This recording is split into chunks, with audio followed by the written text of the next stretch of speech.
What's going on, guys? Gomes here back again on another MLB The Show 19 Diamond Dynasty video. And today we are going to be something I did a little bit while back, and that is going over the XP reward path and telling you guys who I think that you guys should pick. Now, this video is going to be a little bit different for two reasons. One, I'm going to cover a little bit different stuff. I didn't cover exactly everything, so I wanted to do a little bit more of a deeper dive, a more in-depth video around it. And then also, that was like a month ago. My opinion has changed. New cards have came out, so in my opinion, there are new cards that you should focus on and prioritize above the others.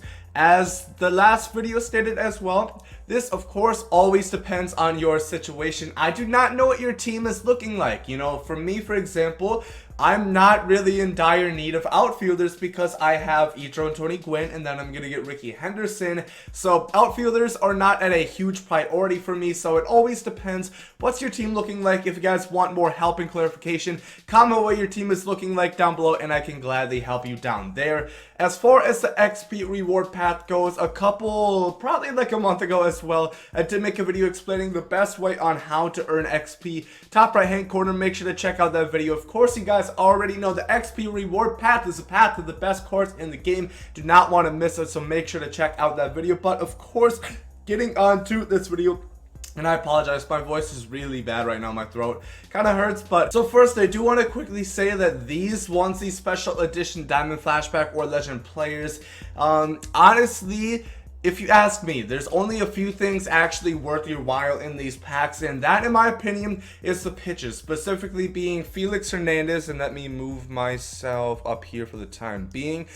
Felix Hernandez, Tom Seaver, and then Roy Oswalt are really all you're going to want to focus on in these if you do not already have a pretty good pitching staff, because Felix is pretty good, you know, 103 stamina, 86 hit, 976 K, 971 walk, 9, has really good pitches. Also, you guys already know those other two are really good as well. As far as position players, I would recommend Jason Kendall because there are not that many great hitting catchers.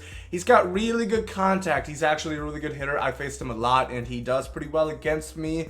Another I would recommend is this Joe Carter right here, simply for a bench bat. 92 106 versus lefty is pretty damn good right there. And then finally, I guess I would also recommend this Chipper Jones. I know a lot of people still run this card. He is really, really good. His defense is not the best and he's not the fastest, but he hits everything. So as far as the special edition diamonds go, those are the ones that I would actually, you know, pay attention to. Otherwise, I think you guys should probably just sell those. You are going to have 10 of these selections throughout the XP reward path, so maybe if you want to pick up those 6 and then just sell the other 4. Once again, it always depends. If you guys need some of those, then I do also have a video explaining the best special edition diamonds up in the top right hand corner if you guys want to check that out. But I think a lot of us are kind of past the point where we're using most of those players.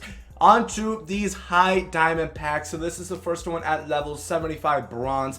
Now, a lot of people went either Kershaw or Nolan Ryan, but I'm here to tell you, you gotta go Ichiro for this reason. He is so damn good. Look at my stats with him. I'm hitting 410 with this Ichiro. I don't hit that many home runs. I only have 1 in 122 at bats, 7 doubles and a triple, but he is a single machine. He cannot be stopped. I really, really do like this card a lot. 420 basically on base percentage. This is an absolute monster card. He's a great defender. He's great on the base pass. 98 arm is like the best you're gonna find. I robbed a home run with him last night.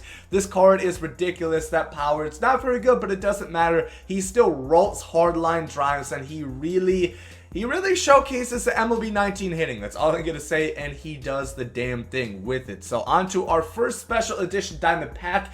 You guys know I'm going to select the one that I picked myself, and that is this 9920 Gwynn. Once again, if you don't need outfielders, stick around and see who I have for the next non-outfielder. But Tony Gwynn, maxed out contact, maxed out vision, 67, 69 power, 91 fielding, 92 arm, pretty much 90 speed, and 96 stealing. At first, I really struggled with this card, but then I woke my ass up, hitting 351, 74 at bats, and I have a 311 ISO. I'm slugging 662, 3 home runs, 10 doubles, 2 triples. He is a gap machine. He really does hit the gap a lot. He has just enough power to make that happen consistently, and he can hit some home runs. So this card, the PCI is always so big because, like I said, maxed out contact and hit it and vision. So That card, really, really nice. I would definitely recommend it. Once again, as far as this goes, pitchers and those 3 others that I recommend. Otherwise, if you don't need them, simply sell them for stubs. On to the next high diamond pack. This, in my opinion, is now where you are going to want to choose between Kershaw and Nolan Ryan. Personally, I picked Nolan Ryan. I haven't had a chance to use him online yet, but in my opinion, I've kind of smacked around this Kershaw. I don't know if it's because it's a lefty or what. Maybe those people I was playing, they were just bad, but I probably faced Kershaw 4 times. The first I struggled, the last 3 kind of smacked him, so that's probably why I have a little bit of bias. This card, don't get me wrong, is absolutely ridiculous, but this Nolan Ryan pretty much can throw 100 miles per hour fastball, has a really nice 12-6 and a pretty decent sinker once you hit those righty on righties. The only concerning point is that control and walk 9, but I haven't had too much of an issue when I've used them on like All-Star and Hall of Fame difficulty versus the computer during moments and so on and so forth. So this card, it's really good. 118 stamina, gonna pitch really deep into games.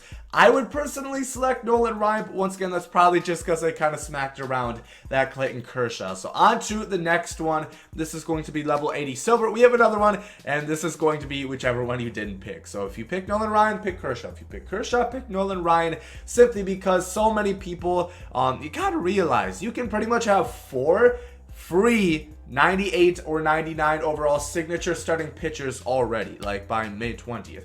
Being Madison Bumgarner, Kershaw, Nolan Ryan, and Justin Verlander, albeit I don't think a lot of people are selecting Justin Verlander in the 3rd inning program, but still nonetheless, you could probably have 3. I think most people at this point have 3 if they are at level 80 silver. So I would recommend get whichever of those signature starting pitchers you did not get the first time. On to our next max overall 99 signature player. This is tough. I wasn't exactly sure. I'm going to say Duke Snider in my opinion. I know a lot of people like this card, and he isn't heavily selected, but you guys should select him for this reason. 115, 110 versus righties, 93, 83 versus lefties, 108 vision. Then he also has 85 fielding, 78 arm, 83 reaction, so double diamond hitting and fielding, 74 speed. And he is also a lefty bat. This card is really solid. I know a lot of people liked his career arc last year, and I think this card looks really good. I'm not going to lie. I think you guys should once again select him. Of course, it depends on your outfield situation. I know I recommended back-to-back outfielders, but I think these 2 are just so damn good compared to the rest of them. I would recommend going back-to-back outfielders if you do need it. If you have like Ricky Henderson and like Ichiro and them, you probably could skip that and go on to my next suggestion, but I think those 2 are really good cards. On to the next one. I'm going to recommend at this point that you guys take the catcher Johnny Bench. The reason for that being is, unless you have Ivan Rodriguez, which is the American League collection reward, which is possible because it's definitely a lot cheaper than it was like last year and so on because less stubs. Then again, it is also harder to make stubs. But this Johnny Bench, 84 110 power, 82 vision, 94 fielding, 91 blocking, 94 arm strength, the best fielding besides Pudge. You're pretty much going to find a catcher at this point until maybe we get Yachty. 41 speed for a catcher is not horrible. 70, 67 contact, and he can also play the corners, first, third, left, right. So this card is pretty versatile, one of the best catchers that you're going to find in the game so far. And I've seen a lot of people have success with this Johnny Bench, so I think this card is someone you should be taking as long as you do not have that signature series Johnny Bench, which I'm assuming a lot of you guys don't have anyway. On to the next one, we have level 80 gold. At this point, I think I'm going to recommend this Alan Trammell right here at shortstop. Don't get it twisted. Last year, he was kind of buns. He was that event reward.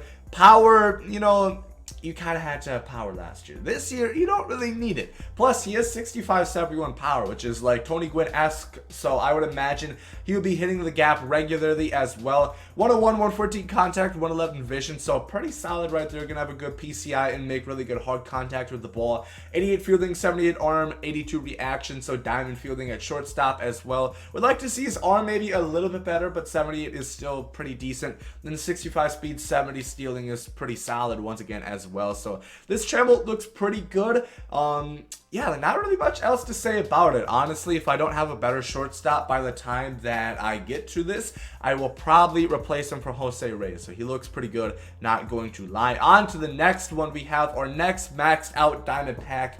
And at this point, I'm going to recommend Frank Thomas. I think he was the last guy I recommended last time, but situations changed. I've had a chance to use this card a little bit in BR, and honestly, his fielding is not that bad. It almost seems like he knocks it down more than he actually lets it by, which, you know, still isn't as good as him fielding the ball cleanly, but it's still not as bad as letting it just go by him, because usually he has enough time, because he has like 50 speed for a first baseman, which is pretty good. Not going to lie that he can usually step on the bag and make the play himself.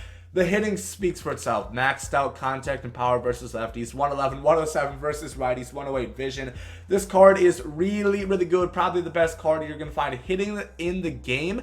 And if you can get his fielding down, I think he is going to be really good.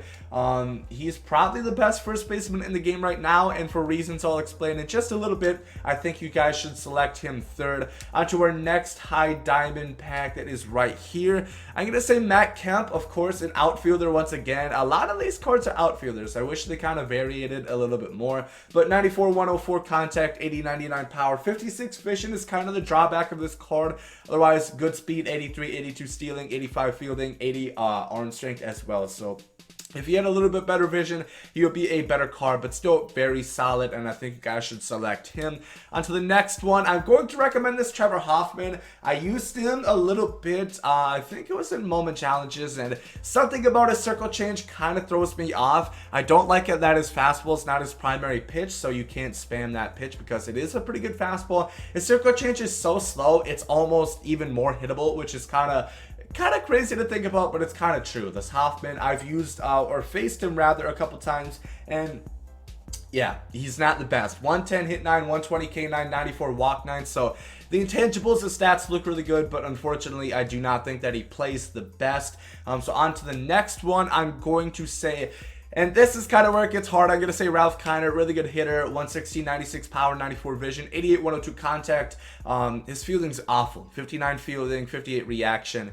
That's the drawback of this card. Stick him in left, maybe you can get away with it, but still that fielding is, oh, that is really tough. I've had people tell me that it is pretty bad, so yeah, Ralph Kiner is one of the last choices. I am going to put him above Jason Giambi, however, because I did at this point. You guys should have that Frank Thomas already. And then that 61 power versus lefties kind of throws me off, even though he does have 96 contact. You really want Jason Giambi to be a pure power threat, and that isn't entirely what he is. And then 74 vision is not the best. Of course, the fielding is not that great as well, only 32 speed. He is a lefty bat with a lot of power versus righties, a lot of contact, but I think there are better options, and I'm going to say he is the last pick that you guys should pick for the high diamond flashback, that pack right there. And then finally, for our last max overall player, I guess I missed one, or no, my bad, you picked two right here, so it doesn't really matter what order. In my opinion, I would pick I pick Joe Morgan, then Brooks Robinson. Joe Morgan, I think, used to be my number 2 the first time I did this. However, we got Roberto Alomar, who you guys can pick for free or probably get for about 40-50K once it's all said and done. And I really recommend that you guys do that. That is a steal for a 99 signature second baseman, who's better than Joe Morgan because he's a switch hitter. He has probably better defense, a little less speed, but he is a better hitter as well.